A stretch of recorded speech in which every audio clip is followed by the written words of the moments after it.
மோசமாக போயிட்டாங்க. மாணவர்கள் படிக்காமல் போதை கலாச்சாரத்துக்கு போயிட்டாங்க.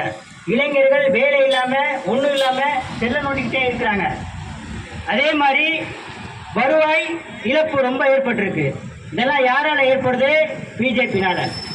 மோடி அரசு ஆட்சிக்கு வந்ததுக்கப்புறம் ஆண்டுக்கு 1 கோடி பேர் வேலை தரேன்னாங்க, கொடுக்கல. அதே மாதிரி மாணவர்களுக்கு அனைவருக்கும் சலுகைகளை பெற்றுத்தரேன்னாங்க, செய்யலை. விவசாயிகளுக்காக குரல் கொடுப்போம், விவசாயிகளுக்காக நல்ல திட்டங்களை செயல்படுத்தோம்னு சொன்னாங்க, அதுவும் பண்ணலை.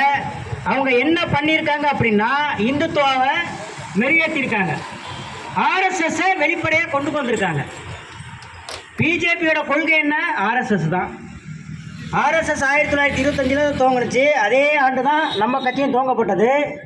ஆனால் அவங்க முன்னேறி இன்னைக்கு ஆட்சியில் வந்துட்டாங்க. நம்மளால் வர முடியலை.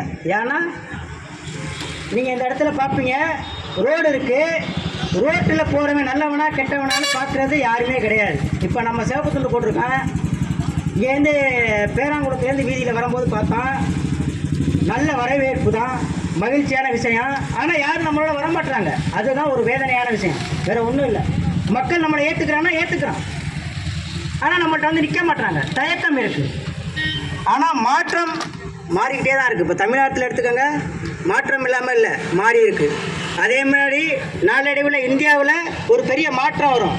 அடுத்த இடதுசாரிகள் கூட்டணியில் தான் மாற்றம் வரும். நீ 1000 கட்சிகள் தோன்றலாம், ஆனால் எந்த கட்சி நிலையான கட்சி இல்லை. சோசியலிசம், கம்யூனிசம் மட்டுமே வெல்லும் என கூறிக்கொண்டு வாய்ப்புக்கு நன்றி கூறி விடைபெறுகிறேன். நன்றி, வணக்கம்.